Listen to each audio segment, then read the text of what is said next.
As the curtain rises on Act 1 of Les Misérables, the angry vocal chanting, the repeated sounds of sledges striking rock, and the grunts of prisoners immerse the audience in an arena of pain which pulses like the back-and-forth motions of a caged animal.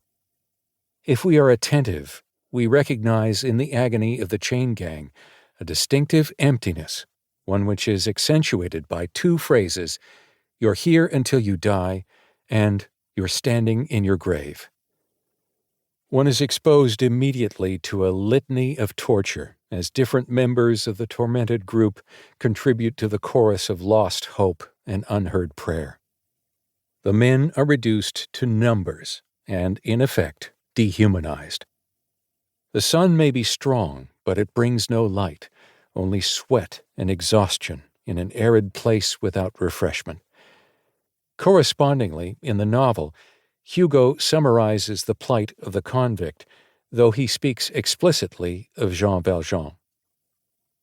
Again he felt he had been robbed.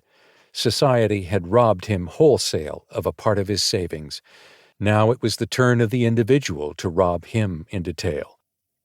Release, he discovered, was not deliverance. A man may leave prison, but he is still condemned.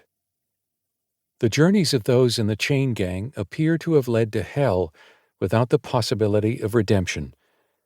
I use the word appear because what will transpire with Jean Valjean will affirm Hugo's contention that God has not forsaken the prisoners, that he does care, that while some are quite literally standing in their grave, it is not a grave for the soul.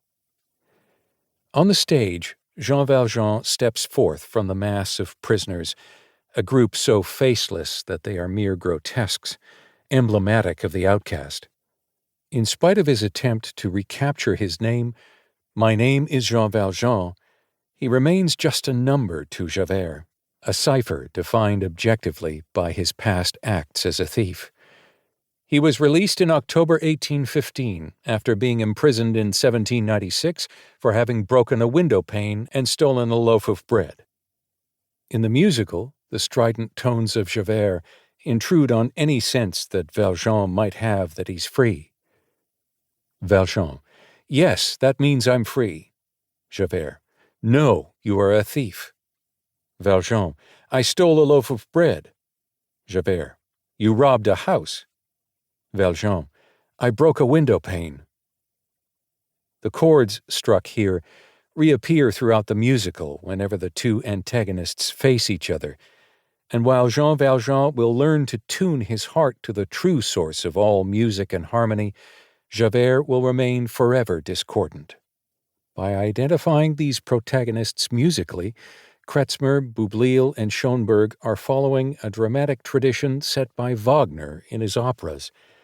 In the figure of Valjean there resides an as yet undiscovered and undefined self that will slowly guide his soul toward the true light, while in Javert that self is so rigidly understood that it will become impossible for it to be transformed, and it will issue in suicide.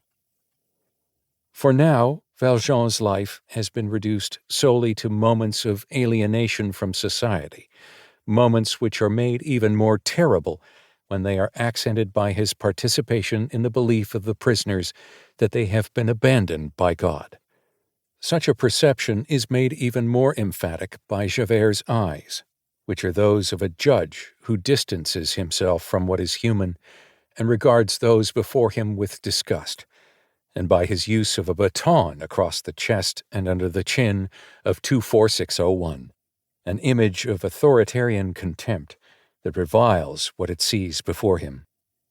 While one has not yet been introduced in the musical to the operations of grace, forgiveness, and love, one is aware immediately of the power of such misdirected passion, such intense commitment to the letter of the law, which merely counts offenses and starves, scorches, and scars the miscreants emotionally, physically, and psychologically, until they learn the meaning of the law.